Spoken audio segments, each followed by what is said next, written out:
2 weeks before his 27th birthday, Brian Ortega agreed to step in and face Frankie Edgar on short notice at UFC 222. On March 3, causing all celebrations to be put on hold until after the crucial co-main event showdown in Las Vegas.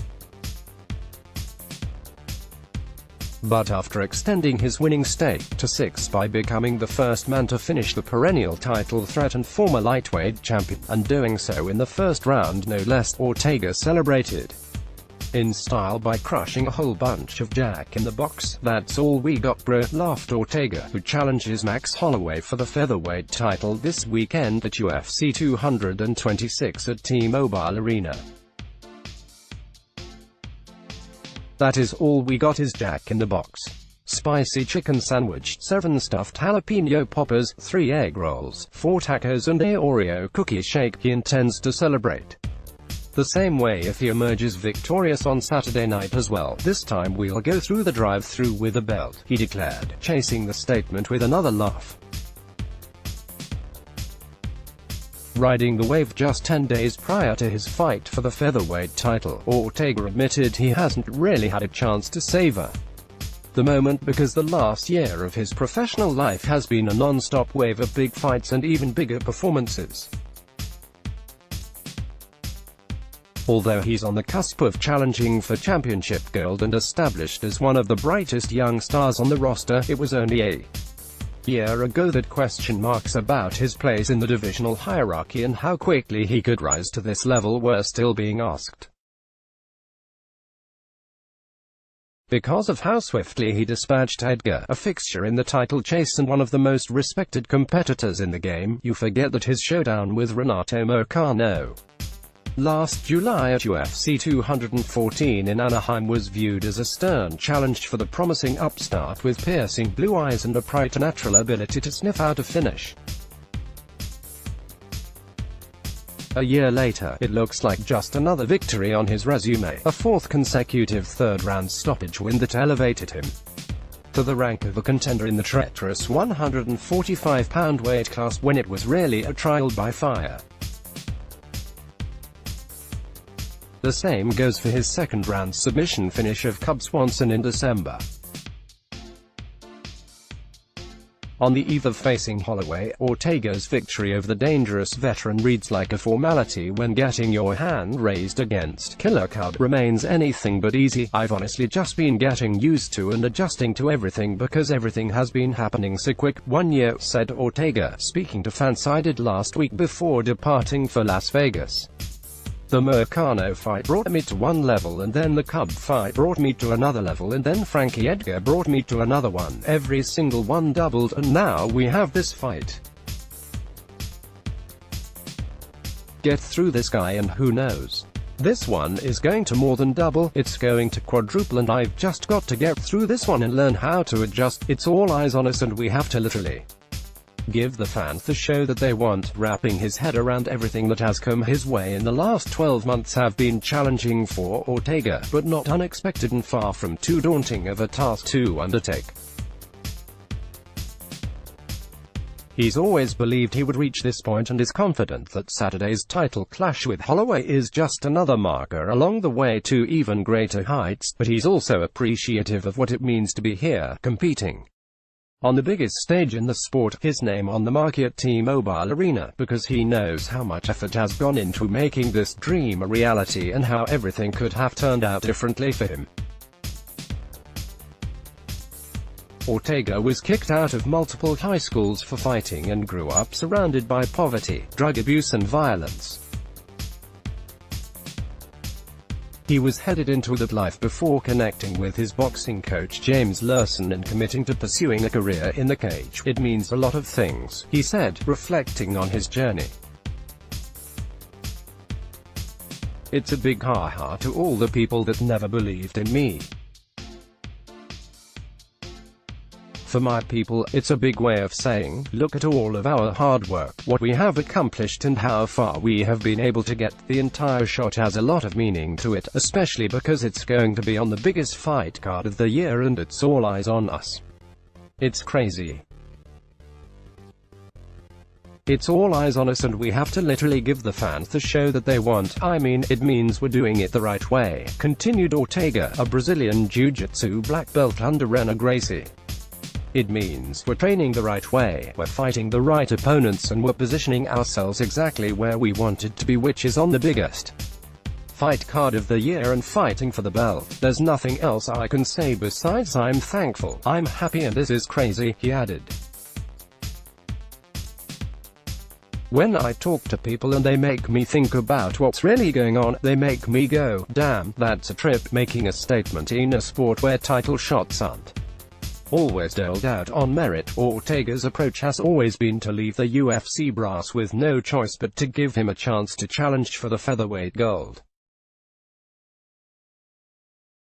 Just like in his fights, Ortega didn't want to leave his fate in someone else's hands, so he made it impossible for the organization to go with anyone else. "I don't know what else I could possibly do to make a statement and make it clear that I deserve my crack at the belt. For me, it has always been, if I want to get the title shot, how am I going to get it? How am I going to make a statement?" explained Ortega. "Well, you can't deny me if I finish everyone that you put in front of me. That's the way I looked at it. I can't just be winning decisions and being happy with that. I have to finish whoever is in front of me to really make a statement, and that's what I have done." But even as he was racking up finishes, questions remained and critics found ways to diminish each subsequent impressive performance. His wins over Thiago Tavares, Diego Brandao and Clay Guida didn't earn him as much recognition as they should, with people opting to focus on the recent struggles of the time of the stoppages more than Ortega's ability to put away such battle-tested foes and pull out victories before going to the cards. The same goes for his win over Moicano, an unheralded Brazilian who entered on a 12-fight unbeaten streak and coming off a win over Jeremy Stevens that looks even better now that the Alliance MMA representative has surged into contention on the strength of 3 straight victories. Even his victory over Swanson, a top 10 fixture who has shared the cage with every great fighter to ever grace the featherweight division, wasn't as celebrated as it should have been. But all of that changed when he stepped up and snuffed out Edgar. "I feel for the first 4 finishes, they were third-round stuff and people were still unsure," said Ortega. "Then I fought Cub and I made a statement with that, but everyone just said that he was a jiu-jitsu guy, and then the fight with Frankie, I shut everyone up. I made my statement. I made all my fights finishes, and the last 2 were quick finishes with 1 submission and 1 knockout, and finishing a guy who has never been finished in his entire career. I don't know what else I could possibly do to make a statement and make it clear that I deserve my crack at the belt." Rashidi for Saturday's showdown with Holloway represents a turning point for the featherweight division, as it represents the first undisputed championship fight in the 145-pound weight class that doesn't involve Jose Aldo. Holloway saw to it that Aldo would be out of the title picture by handing the longtime champion consecutive third-round stoppages losses in 2017, first venturing to Aldo's backyard to dethrone him in Rio de Janeiro at UFC 212 before replicating his performance 6 months later in Detroit at UFC 218, but like Ortega, the Hawaiian champion amassed an impressive winning streak while somehow remaining underrated as he worked his way up the divisional ladder. He too stopped Swanson and then followed it up with victories over Charles Oliveira, Stevens and Ricardo Lamas before people really sat up and took notice. "We're 2 guys who are truly finishers.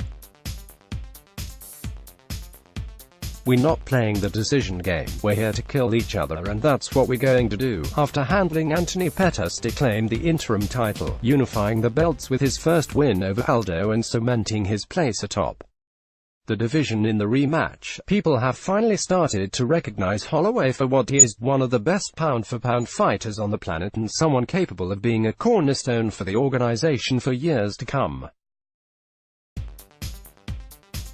Ortega sees a lot of similarities between he and Holloway, and it's a big part of what has him so excited to share the octagon with Blessed this weekend. There's never been a game plan, said Ortega, beginning his assessment of this weekend's featherweight championship fight. For me, there is only finish the man who is in front of you, that is it. That's my mission, whether it's pretty, ugly, a clean fight, a war. For me, I've got to get this job done. I can't leave this in the eyes of the judges. I'm going for it, I'm all in, and for this guy, it's the same thing, and that's what I love about this matchup. We're two guys who are truly finishers. We're not playing the decision game, we're here to kill each other, and that's what we're going to do.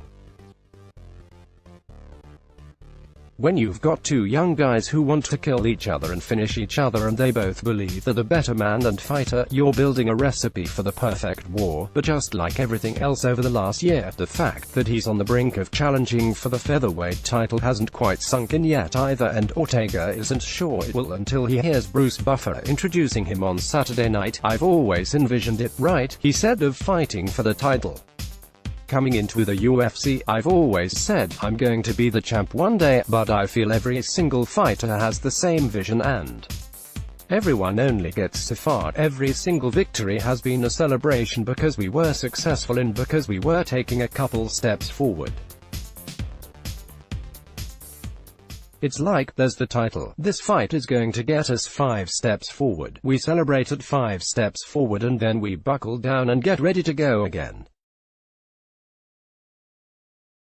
Let's see if we can make this jump. This one is 10 steps forward. Every fight was that way until now, and now we're sitting here getting ready for a world title fight. It's something that it's trippy, you know.